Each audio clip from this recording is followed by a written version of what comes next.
Hello and welcome back. Eddie Radosovich, George Stoya here from the SoonerScoop.com studios, and Oklahoma has found its new offensive coordinator, 29-year-old Ben Arbuckle from Washington State, named the offensive coordinator for Oklahoma. They've come to terms. It's a 3-year deal, and we just jumped right in. Here we go.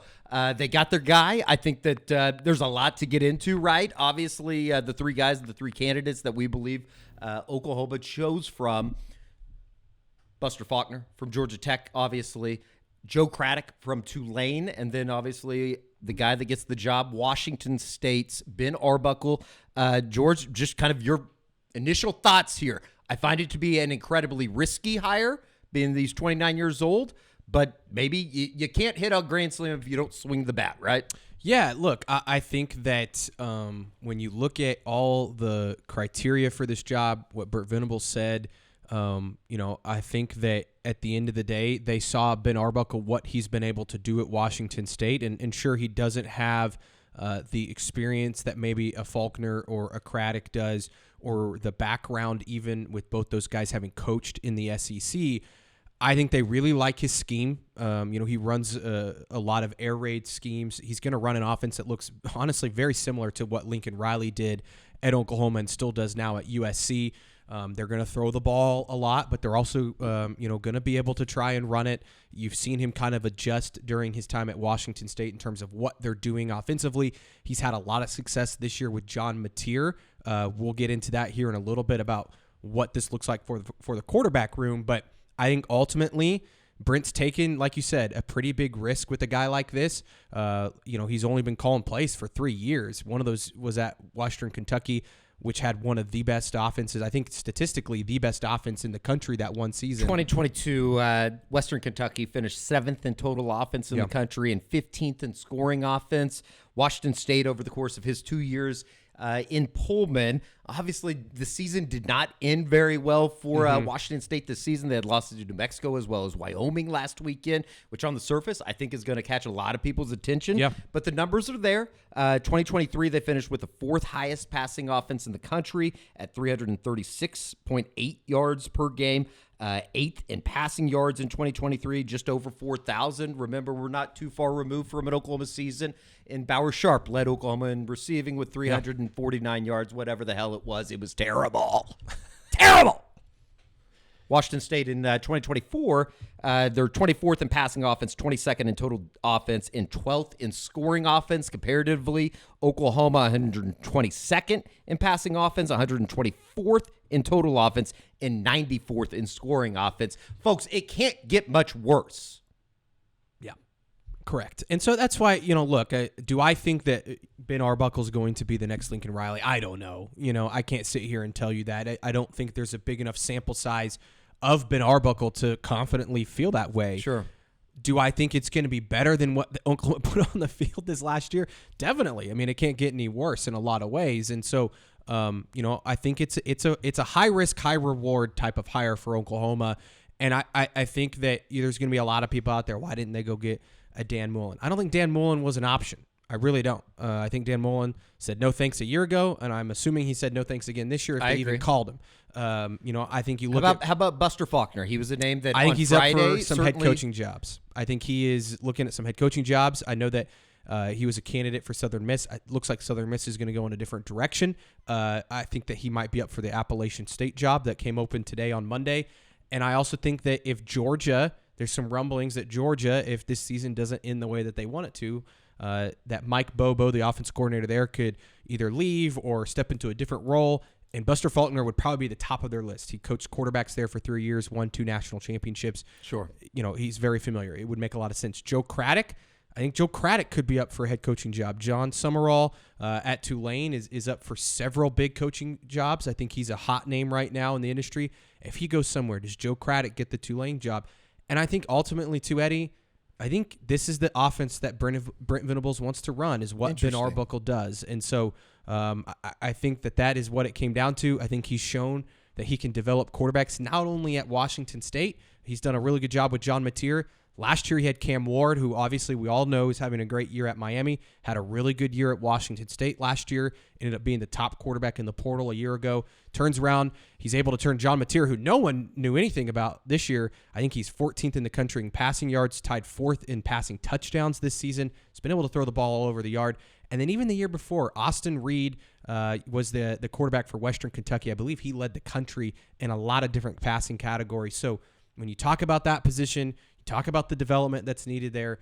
We'll see what happens with Jackson Arnold. I was getting ready to say, let's talk about the quarterback position. I think that like now that this one domino has fallen, you start thinking about everything else that's going to go with not just the move for Ben Arbuckle to Oklahoma and the transitions that's going to take place and the massive amount of responsibility that comes with, I think when you boil all this down, how he does and how this hire goes is basically going to tell you the story of how Brent Venables goes in Norman, and a lot of responsibility now for a 29-year-old. Obviously, Zach Alley, 30 years old himself, rather young. Yep. I think it's a little bit different. It's a little bit different, though, right?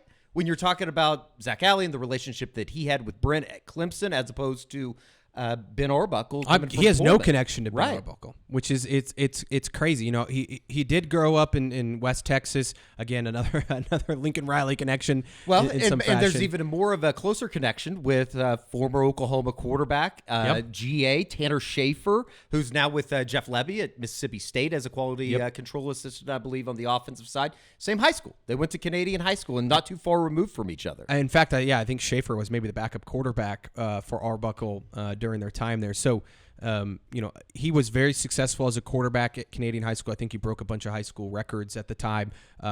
Actually went into being, I think, like a financial advisor after college. He played college football at West Texas A&M, but I believe he went into being like some sort of finance guy for a few months and then got out of it, went and coached at Houston Baptist under Zach Kittley, now the Texas Tech offensive coordinator, for a couple years at Houston Baptist for free. He did it for free. He didn't. He has an incredible kind of upcoming or rise through the coaching ranks. I know that you tweeted it out today in a podcast that he did on a YouTube podcast with somebody from the Washington State contingent. Yeah, an incredible background going from basically graduated college, got a job. This is the TLDR, and decided like 3 months in, I don't think I want to do this every day. I need to be around the game. And then went for 2 years and coached for free at Houston Baptist, learned a lot from Zach Kittley. He eventually goes to, I think, was it Seminole High School in Texas, and coached a year there. I think coached the quarterbacks there. And then Zach Kittley brought him on at Western Kentucky, where he ended up as the offensive coordinator. It brought him on as, I think, a quality control coach. He worked his way up, ends up being the play caller. He gets promoted to play caller the year after Kittley leaves at just 27 years old. I think he was one of the youngest offensive coordinators in the country, maybe the youngest at the time. Gets promoted there, does an unbelievable job, and gets the job at Washington State, where he's continued to have quite a bit of success. So, his rise has been one that's really interesting. And I think, again, when you talk about the priorities in this search, Oklahoma was looking for somebody that could develop quarterbacks, has maybe even played the position at one point, and can relate to these guys. You hire a young guy that's had a lot of success with a lot of different quarterbacks, makes a lot of sense. Now, is he going to bring his guy with him? I know that's been something, too, that a lot of people have thought about. It's the next question when you're talking about this hire. Is he coming not necessarily as a package deal, but I guess in a sense it would be a package deal. And I would assume John Mateer. I don't know John Mateer. We've been very plugged in on the offensive coordinator search more so than what's going to happen in the portal. I'm assuming if the opportunity presents itself to John Mateer, that he would jump at a chance like this to, one, follow his guy that he's had so much success with and be the starting quarterback at a place like Oklahoma. We'll see. It would be fascinating. And then that kind of opens the conversation that we had on the Eskridge Alexis post-game show. Obviously, we've had it over the last couple weeks. What happens with the current quarterbacks on the roster? And I think that a lot of it has been, we don't know, because I don't think that they knew. Now we know where the offense coordinator is in place. It will be interesting just to kind of, I guess, see what happens here with Jackson Arnold and Michael Hawkins Jr.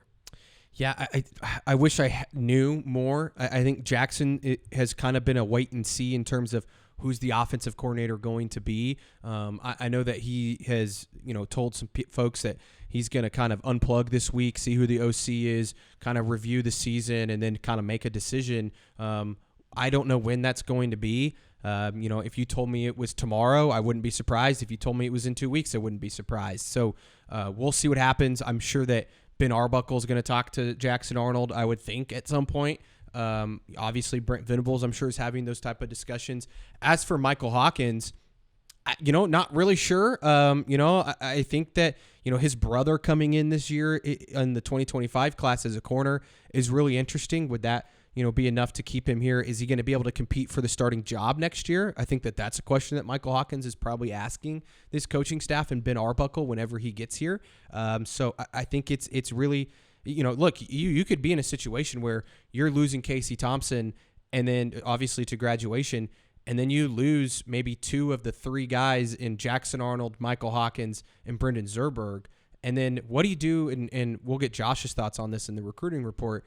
But what are they going to do at 2025 quarterback? Sure. Obviously, they lose Kevin Sperry to Florida State. Jamarian Ficklin from Muskogee, who Oklahoma was somewhat interested in, committed to Utah today. Coincidentally enough, with all the rumors that were swirling on Monday morning with Ben Arbuckle in Utah, which were real, does that change anything?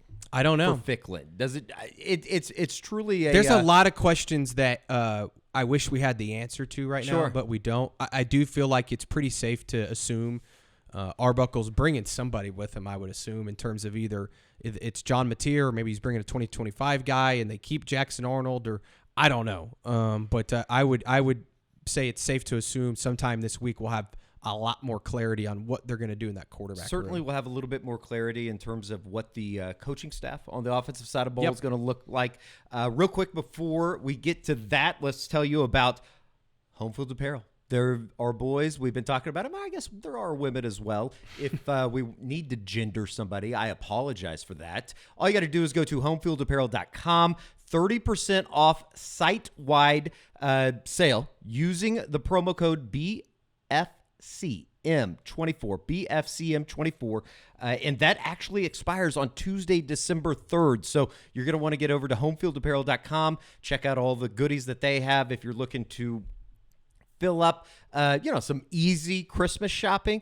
Just go over to homefieldapparel.com, and simple enough, you can get all that stuff in before Christmas rolls around or the holiday season rolls around. Yeah, great time to obviously go over there and get some of these orders in. I know that I'm sure they're getting a lot of orders, so you're going to want to get them in like today. And you get the 30% off for Christmas. So how can you beat that, Cyber Monday? No doubt about it. Just remember, everything does end in terms of the site-wide sale, 30% off everything with the promo code BFCM24 at homefieldapparel.com. It does run out on Tuesday, December 3rd. Moving forward with Oklahoma's offensive staff, I know there's going to be certainly a number of questions. I think that we both kind of left where the hell were we? Baton Rouge on Saturday, thinking that, after talking to Joe John Finley, he certainly seemed like a guy that had seen the writing on the wall in terms of his tenure in Norman. So if you want to just kind of imagine that, nothing certainly official right now with that, but you would think that tight end's probably something that comes open. Bill Beatenbow, I kind of feel like he returns in 2025. What's your read on that? Yeah, I think so. Look, Bill Beatenbow is kind of deemed as the king of offensive line coaches when it comes to the air raid offense. Like, he obviously coached with Mike Leach, Dana Holgerson at West Virginia. Obviously at Oklahoma, they've run a version of the air raid for some time now. He fits very well with Ben Arbuckle, and I'm assuming Ben Arbuckle, being a young guy, he's going to want some experience on this coaching staff, and no better person than a guy like Bill Beatenbow, who's bringing in a very good recruiting class, probably the best that he's ever brought in at Oklahoma. They're returning a lot of young guys. I would assume Ben Arbuckle's going to want to keep a guy like Bill Beatenbow, and I think Brent Venables wants to keep Bill Beatenbow. He's been very complimentary of him, even though the offensive line hasn't been great this season. I think that's kind of a sign of, hey, we want to keep this guy around. Emmett Jones, I think that Emmett Jones is another one that I think Oklahoma would like to keep. We'll see. I don't know if Ben Arbuckle has somebody he really likes as a receivers coach, but he's got a good class coming in. I know the decommitment of Marcus Harris is maybe a little disappointing. Josh can get more into that. Yeah, we'll certainly have more with Josh McCuistion, SoonerScoop.com recruiting editor, right? But with everything that goes into that wide receiver position, with the big day coming up on Wednesday. But I also think that they feel like they have some good players coming in. I think they still believe in a lot of the freshmen that got some action this year. and we'll see who comes back. I think they're going to have to go out and get some guys in the portal like receiver, but I do think that Emmett Jones I think he'll be back. I don't know that 100% sure. That's kind of a guess, but has that kind of feeling. DeMarco Murray, I have no idea. DeMarco Murray's maybe the toughest read on all of the coaches on the team. I think it's a little bit of a wild card. Again, how much is that up to Ben Arbuckle? How much is it up to Brent Venables if he wants to go in a different direction? Does DeMarco want to restart? Does he want to go somewhere fresh? He was a hot name last year. People forget. Michigan came after him. Ohio State almost got him. Sure. Remember, you had to give him a big pay raise. I know the Raiders came after him, and some NFL teams obviously were interested in him a year ago. Would he make a jump to the NFL? I think he'd be a great NFL running backs coach. I don't know. He's kind of the wild card. Joe John Finley, it certainly feels like, after what he said on, Saturday after the game and the way this season's played out, it certainly feels like he'll go his separate ways. We'll see when that's announced, if he'll stick around for the bowl game, something like that. Kevin Johns, I don't know. Would it shock me if Oklahoma tries to keep Kevin Johns as a senior analyst or something like that? Obviously, a very experienced guy. He could be a great mentor to somebody like Ben Arbuckle. I also think Kevin Johns, in the back half of the season, has done a pretty good job with these quarterbacks. It's clear that, look, it still wasn't great, but you could see them at least progressing a little bit at that position. So I think that if they can hold on to him, I think they'll try to. I just don't know if he might get an OC offer from, a low G5, if he would take something like that. Anything else from just the hiring process? I know that we had some long discussions on the way back from Baton Rouge, a long drive that I'm sure a number of you had to go through as we were making our way back from southern Louisiana. We love the place. It was time to go, though. We had to get back to the Sooner State. Just in terms of everything that's gone in over the last couple of days, the twists and turns, even the last couple of weeks. I think that there's been a lot that's, especially over the last week or so, that has gone down with this thing. But, I think Ben Arbuckle was somebody they identified early that they were very interested in. I think he was very impressive through the interview process. And I think that, when Brent turned on the tape, other than probably this past week, the Washington State offense has been very good and very efficient this season, other than against Wyoming, which I don't know why that happened against Wyoming, but it did. And I think that they really like that style of offense. I think that Brent thinks that he's somebody that can really adjust on the fly to his personnel. He's shown that in 2 years at Washington State and as well as at Western Kentucky.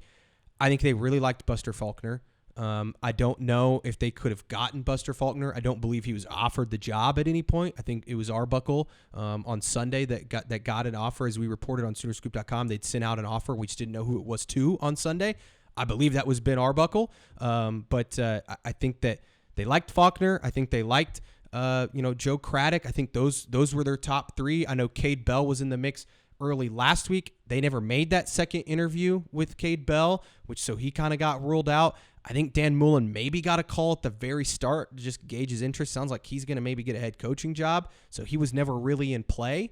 And it ultimately landed on, they believe that Ben Arbuckle can be the next great offensive coordinator at Oklahoma. It's a risk. Yeah, it's certainly a risk. I think that there's a level, and we've had our own discussions in the office about it. And I think that when you look at it, you're swinging for the fences. You hope that it works, but I think that there was a certain sense of comfort that came with a Joe Craddock or that came with a Buster Faulkner just because they have done it. They've done it on bigger programs. And the idea that, kind of what we talked about earlier, like Brent Venables' tenure at Oklahoma is largely going to be based on how a 29-year-old that's never had experience at a Power 4 level is able to really turn this offense around. I mean, we went over the numbers earlier. 122nd in passing offense, 124th in total offense, 94th in scoring offense. You saw the shit product that it was this year. Yeah. It has to get better or everybody, we're going to be doing a coaching change next year. Yeah, look, a coaching search. And this is a make it or break it year for Brent. And I think when you look at what's going to go into this offseason, the OC hire is now done. Signing day is on Wednesday, and it feels like they're going to be able to hold together most of these guys. We'll see on a couple of them. I know Cortez Mills, there's been a lot of buzz about him in Nebraska. I don't know. I feel like that's up in the air. Right. I think Oklahoma feels good about Michael Fasusi, and now especially if Bill Bedenbaugh is staying, I think that feels good. The rest of the class feels solid. Do they add a quarterback here very late? Yeah. We'll have to keep our eyes on that.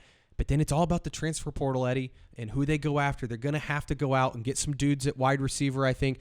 Obviously, the tight end room needs a total rehaul, which I would assume whoever they hire as the tight ends coach is going to maybe bring somebody with them. They're going to have their work cut out for them. Oh, boy. Yeah, have to hold on to Devon Mitchell, right? I still think he can be a great player. What's going to happen at running back? I think you feel kind of good about the guys coming back on the offensive line, but this is a huge offseason. OU's going to have to be willing to spin in the portal, which we've seen them do. Right. OU will do, but they're going to have to be in some real battles with some of the top talent to really turn this thing around, because if this thing doesn't reach 9-10 wins next year and OU's not in the playoff discussion this time next year, I feel like it's going to be really hard for Oklahoma to continue to ride with Brent Venables, and I think Brent knows that. And I think that ultimately this hire of Ben Arbuckle, it's a big risk. We've said that.